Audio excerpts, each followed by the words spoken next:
pinalalabas exclusively ang pelikulang Pilipino.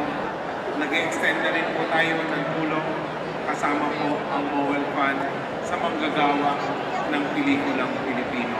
On behalf po ng MMFF, on behalf ng mga manggagawa sa pelikula, sa telebisyon at sa radyo, kami po ay nagpapasalamat unang-una sa Pangulong Bongbong Marcos at higit sa lahat kay Speaker Martin Romualdez sa pagpapaabot po ng tulong at serbisyo sa manggagawa ng pelikula, radyo at telebisyon.